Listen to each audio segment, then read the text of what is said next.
Alright guys, welcome along to Sceam Me Up Botty. We're going to get into Star Trek 6, The Undiscovered Country. Now this, in all fairness, has only been seen by myself a handful of times. It is hailed as probably one of the best Star Trek movies, but for me, I don't know. It came out in 1991 and on the first watch of it, I kind of felt it was a little bit, I don't want to say boring, but I don't know, there was just something about it. For me, the chemistry just wasn't the same in this movie as in the previous ones. You've got the big trilogy in there, Star Trek 2, 3 and 4. Those classic films are going to be hard to match, and I don't think this gets to the level of them. It's definitely better than the motion picture, and I don't know, perhaps in all honesty, I would kind of rank this probably on the same level as Star Trek 5. But I don't know. The Undiscovered Country, it's definitely is worth a watch, but there's just something about it that just didn't hit home with me quite as well as the others did. It was made in 1991. It's directed by Nicholas Meyer. There was rumours of this film was initially planned as a prequel to the original series. There was meant to be a cast of younger actors portraying the crew of the Enterprise while they were attending Starfleet Academy, but they got rid of that idea because of a negative reaction from the fans and the cast, and they wanted to produce a film for Star Trek's 25th anniversary. And Nicholas Meyer, he also directed Star Trek 2, The Wrath of Khan. Got together with Danny Martin Flynn, and they wrote a script based on a suggestion from Leonard Nimoy about what would happen if the wall came down in space, touching on the contemporary events of the Cold War. Principal photography started April and September 1991. The production budget was smaller than anticipated because of the critical and commercial disappointment of The Final Frontier. I do, in all fairness, have a soft spot for The Final Frontier. I enjoy that film, and check out the previous episode in Sceam Me Up Botty. I was talking about that there. Because of a lack of soundstage space in the Paramount lot, many scenes were filmed around Hollywood. Mayer and cinematographer Hiro Naruta aimed for a darker and more dramatic mood, subtly altering sets originally used for the television series Star Trek The Next Generation. I did actually notice that whenever I was watching it. There's a few set pieces in there you're just like, oh, that looks like the Next Generation sets. Let's see, producer Stephen Charles Jaffe led a second unit that filmed on an Alaskan glacier that stood in for the Klingon Kalag.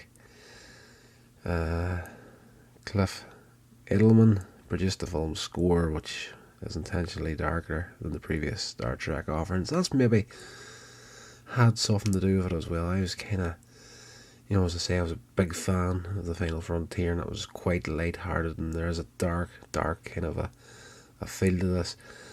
It was released in North America on December 6th, 1991, to positive reviews, with publications praising the light-hearted acting and fictitious references. There is quite a bit of humour in this here. The film itself is fairly dark in tone, but Kirk and McCoy and even Spock, to a certain extent, have a bit of a nice back and forth in this one. Let me see, what did it make? went on to earn 96 million worldwide. The film earned 2 Oscar nominations for Best Makeup and Best Sound Effects, and the only Star Trek movie to win the Saturn Award for Best Science Fiction Movie. Right, well, let's get into pretty much the plot of the movie. It's 2293, the USS Excelsior, commanded by Captain Sulu. So the bridge crew is broken up in this film. Like, Sulu is not on board the Enterprise at all in this movie, and I think that might have had a bit to do with it as well. You know, it's just like that's the Starship Enterprise. You need to have Sulu at the helm, and he is not in this film. The USS Excelsior, struck by a shockwave. They discover Praxis, a Klingon moon, has been destroyed. The loss of Praxis and the destruction of the Klingons' homeworld's ozone layer froze the Klingon Empire into turmoil. The Klingons can no longer afford war with the Federation, so they pursue peace with Starfleet. The Starfleet sends the Enterprise A to meet the Klingon Chancellor Gorkon to escort him to negotiations on Earth.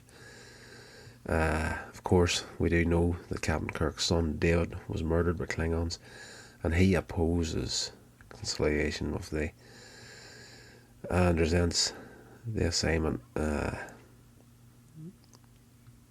is a great movie. There's, whenever Kirk discovers what the assignment is, he finds out that Spock has been the ambassador for Starfleet and all this here, and like, he feels betrayed by his best friend, putting him into this situation. Why the hell would you put my name forward for this sort of a thing? And they are kind of loggerheads for a while. The Enterprise and Gorkon's battle cruiser rendezvous and continue towards Earth with the two command crews sharing a tense meal aboard Enterprise. That sequence is great in the movie. Later that night, Enterprise appears to fire torpedoes at the Klingon ship, disabling its artificial gravity, and during that confusion, 2 men wearing Starfleet spacesuits beam aboard the Klingon ship and mortally wound Gorkon before escaping from them. Kirk surrenders to avoid armed conflict and beams aboard the Klingon ship with Dr. McCoy to save Gorkon's life. Well, he ends up dying, and Gorkon's chief of staff, General Chang, who is an absolute legend in this movie and forever quoting Shakespeare and that sort of thing. Excuse me, I am all stuffed up. They get arrested for Kirk and McCoy's assassination. I was going to say for Kirk and McCoy's assassination. Oh, that doesn't sound right. Kirk and McCoy, they get arrested for the assassination, and they're took to the Klingon homeworld and put on trial for the crime. And interestingly enough, Worf turns up in this movie, and he's referred to as Worf as well. So I need to check out The Next Generation again, just to see. Like, I know that Klingons' lifespans are a hell of a lot longer than humans, but yes, obviously it was a conscious decision to stick him in there. The pair are found guilty, sentenced to life imprisonment on the frozen planet of Ruapente. Gorkon's daughter becomes the new chancellor and continues diplomatic negotiations for the sake of security, and the conference is relocated and a new location is kept secret. While several Starfleet officers want to rescue Kirk and McCoy, the Federation president refuses to risk full-scale war, even if the Federation stands a good chance of winning. They're screwed, essentially. Kirk and McCoy on the mines are befriended by a shapeshifter named Marita, who offers them an escape route. In reality, it turns out it's a ruse arranged to make them look even more guilty trying to escape. And there was a whole big cover up and a conspiracy of people that just don't want peace between the humans and the Klingons. And that goes to some of the highest levels in Starfleet. And it's, these guys have just basically trying to pin it on Kirk. So to cut a long story short, and too late, as you may say, Enterprise and Excelsior race to Kittimer, the location of the peace talks, after rescuing Kirk and McCoy. Chang's cloaked ship attacks and inflicts heavy damage on both ships. At the suggestion of Uhura, Spock and McCoy modify a torpedo to home in the exhaust emissions of Chang's ship, the only ship Klingon Bird of Prey that can actually fire while cloaked. Obviously, Star Trek, the good guys, mostly won by the end of these, take out the ship and beam down to Kittimer and save the peace talks. Enterprise, at the end of the movie, is ordered back to Earth by Starfleet Command to be decommissioned, and Kirk decides to take the ship on one last cruise and notes in his log that a new ship and crew will carry on their legacy. And that is pretty much where I thought the movies were going to finish off. And thankfully they didn't. They kept going. We definitely got some great stuff after this with the Next Generation cast and crew. The only downside I felt in this film was Kim Cattrall. Now, I like her as an actress for the most part, but she plays a Klingon female in this movie who is caught up in everything that's happening, and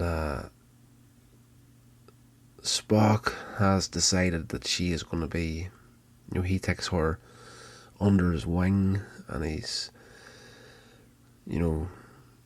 telling her that, I'll be retiring soon, and I select you to be my successor, more or less. So he's putting a heck of a lot of faith in her, and she plays a Vulcan fairly well, but I don't know, there was just something in her performance that just was slightly irritating.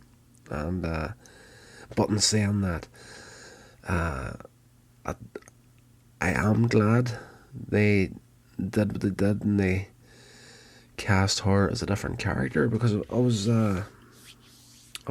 doing some research a couple of months back and just random Starfleet facts. So let me just bring up a little bit of info here.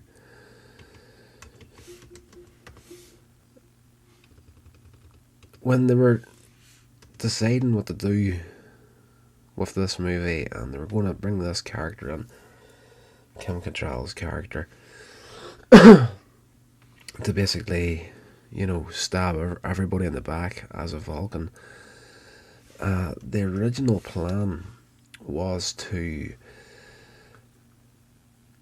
bring Saavik back.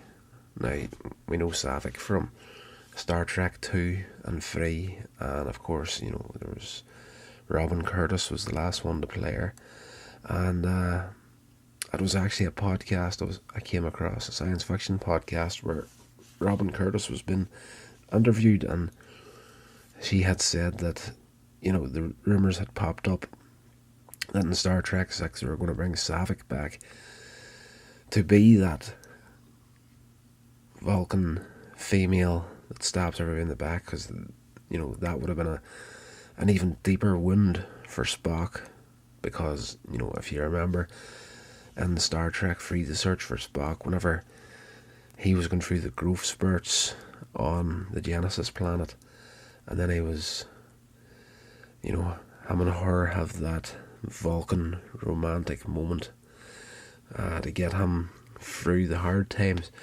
So the fact that if they brought Saavik back to stab Spock in the back, that would be an absolute, heartbreaker in a way for Spock. But, thankfully, Gene Roddenberry himself jumped on at the last second, and he is like, do you know what?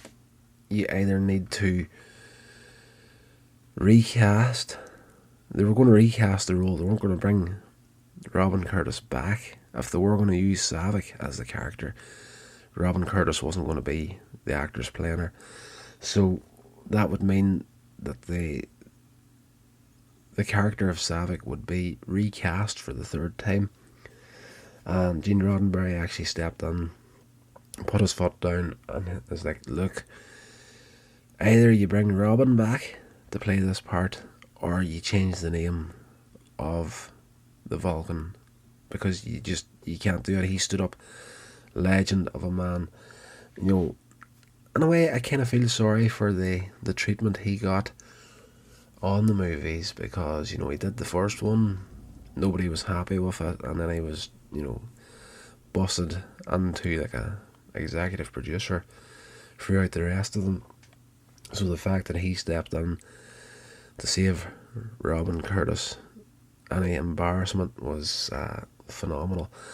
But it's a great way to finish off the series for the original crew. This was the last one they were all together on, and that ending sequence when the Enterprise flies out into the sunset, essentially, and then before the actual credits start to roll, you see the actors' names coming up in space, and it's their own signatures. So it's a nice touch to finish off the movie. And yes, I don't feel that the film series was quite as iconic after this, but I think the only highlight after this, to this point in the movies, the only highlights after this was Star Trek First Contact. I would reckon would be the best of the Next Generation movies, so we will get into them in due course. So I hope you enjoyed this podcast. If you did, give it a little share along, give it a little review. I would really, really appreciate it, and I will talk to you in the next episode. This has been a production of Coins Edge Media. Check out my social media links in the show notes.